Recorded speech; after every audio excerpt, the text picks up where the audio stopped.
Imagine you've just finished another long, ordinary day.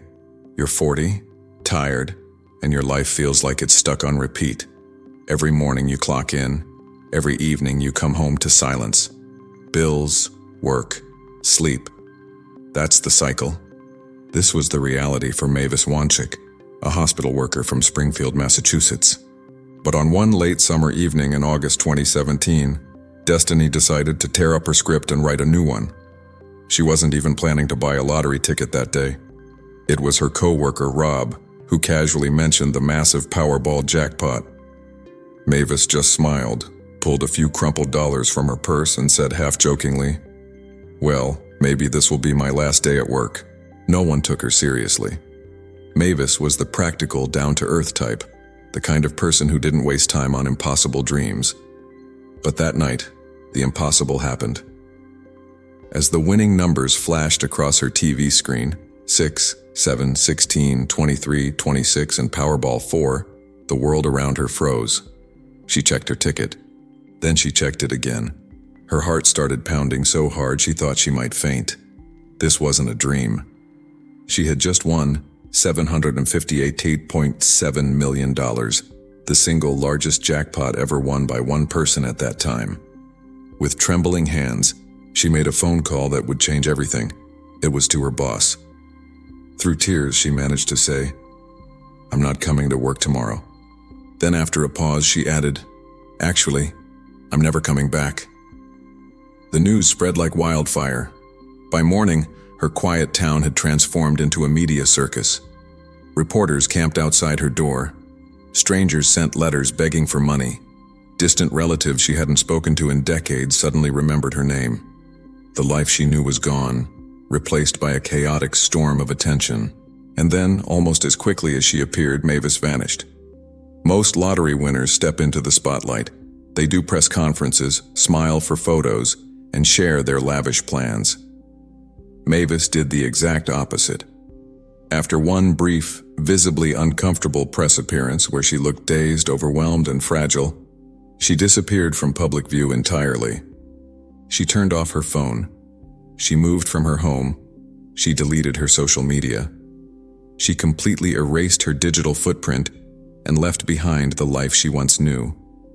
Why? Because the incredible gift she had received came wrapped in fear. Within days, scammers were using her photos online, creating fake profiles and pretending to be her, promising donations to trick people. Strangers showed up at her old address. Her privacy, her safety, her peace. It had all evaporated the moment those Powerball numbers were called. She was suddenly rich beyond imagination, yet completely powerless to live a normal life. Psychologists often talk about lottery winner identity collapse. It's when you lose who you were, but you have no idea who you're supposed to become. For decades, Mavis's identity was built around caring for others. Her 2 children, her patients at the hospital, her colleagues. Now, for the first time, she had everything she could ever want, and absolutely no idea what to do with it. She did buy a new, more secure home. She paid off her family's debts. But there were no mansions, no fleets of sports cars, no high-profile charities. She didn't chase fame, or try to become a public figure. She simply tried to become invisible. The last known report about Mavis came from a neighbor who quietly told a reporter, "She just wants peace. She's quiet. She doesn't talk about the money." And perhaps that silence is her most powerful statement. In a world obsessed with wealth and fame, Mavis Wanczyk's story became a cautionary tale, a mirror reflecting a profound truth. Money can change your circumstances, but it can't change who you are at your core. They say winning the lottery doesn't change you, it just reveals who you truly are. For Mavis, it revealed someone who didn't want the spotlight. Someone who discovered that the price of sudden, unimaginable fortune is losing the simple, priceless freedom of just being ordinary. Today, no one knows for sure where Mavis lives. Some speculate she moved out of Massachusetts entirely. Others believe she lives quietly under a different name, surrounded by a very small circle of trusted family. The media has long moved on to the next big story. But for those who remember her face on that press stage, blinking nervously in the harsh camera lights, she remains a haunting symbol.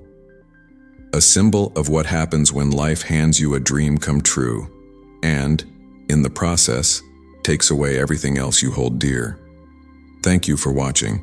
If you found this story as fascinating as we did, don't forget to like, share, and subscribe for more deep dives into the lives that shape our world. See you next time.